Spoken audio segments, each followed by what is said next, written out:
Before she was topping charts, she was just a teen with a dream. How did Ariana Grande go from child star to global icon to something else entirely?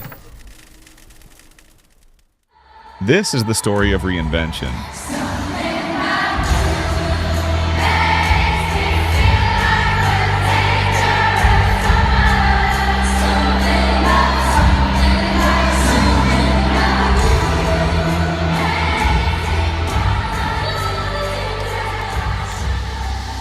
Let's go back to where it all began. Before the world knew her as a pop icon, Ariana Grande was just a teenager with a dream. On Victoria, she played the sweet, bubbly Cat Valentine, a character fans instantly loved. One time my brother went to a home for troubled girls. Why? To meet troubled girls. But even then, her voice stood out. Between the jokes and the chaos, Ariana found moments to sing. And those moments, they revealed something much bigger.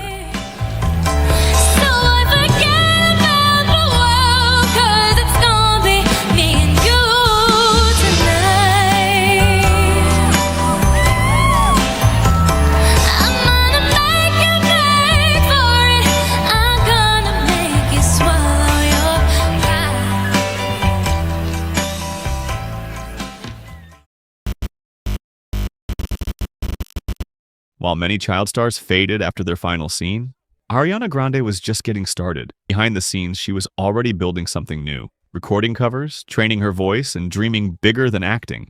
In 2013, she released her debut album, Yours Truly, and surprised everyone.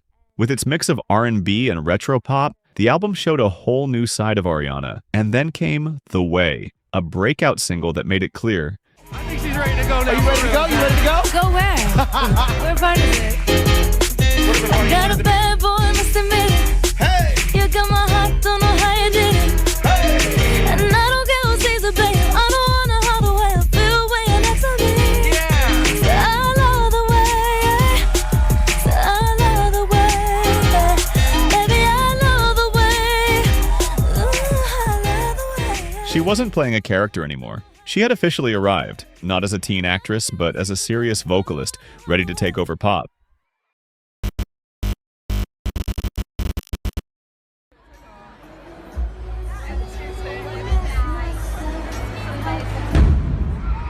Oh my god. What's going on? What just happened? What's going on? Oh my god! Pure panic in England tonight. Videos flooded social media of the all-out chaos that followed explosions outside a Manchester concert. Oh my god. By 2017, Ariana Grande was one of the biggest names in pop. But everything changed on May 22nd. A suicide bombing at her Manchester concert left 22 people dead and millions heartbroken. Ariana was devastated, but just 2 weeks later, she returned to the city. Before we go any further, I want to thank y'all from the bottom of my heart for being here today. I love you so, so much. And I want to also say I had the pleasure of meeting Olivia's mommy a few days ago. And as soon as I met her, I started crying. I gave her a big hug. And she said that I should stop crying because Olivia wouldn't have wanted me to cry. The One Love Manchester concert was more than a tribute. It was a symbol of strength, unity, and healing. But the challenges didn't stop there. In 2018, she faced a wave of personal heartbreak, the loss of Mac Miller, and a very public breakup with Pete Davidson. Some would have walked away from the spotlight. Ariana went into the studio and created Thank You Next, an album born from pain that became her biggest triumph. We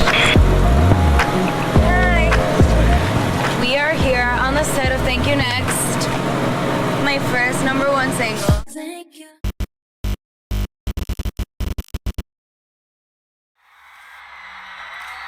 After the pain came power. With Dangerous Woman, Ariana transformed. No longer the girl next door, but a full-blown icon.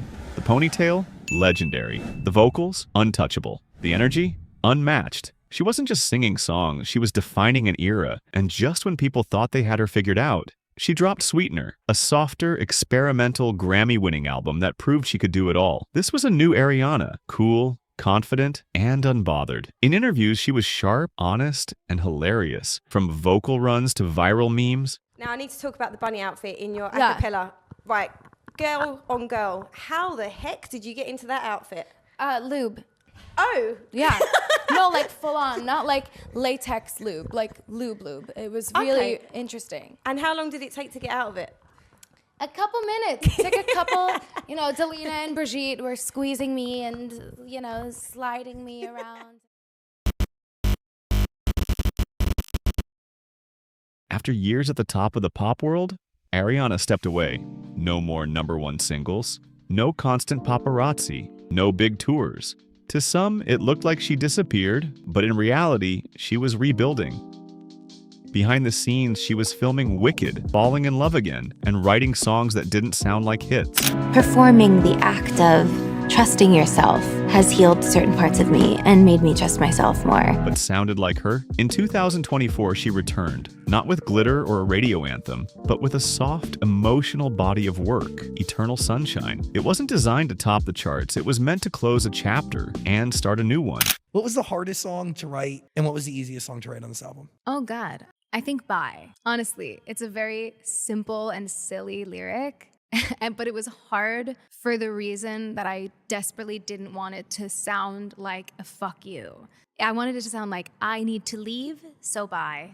Songs like We Can't Be Friends and I Wish I Hated You weren't created for TikTok. They were letters to herself, to the past, to people who would never get closure. She opened up about love, heartbreak, and the way the media distorted her reality. Even when critics questioned her direction or picked apart her appearance, Ariana didn't respond with a tweet. She answered with music. In 2024, she wasn't chasing a moment. She was the moment, calm, grown, and in full control. And this time, she wasn't singing to prove anything. She was just Ariana, and that was enough.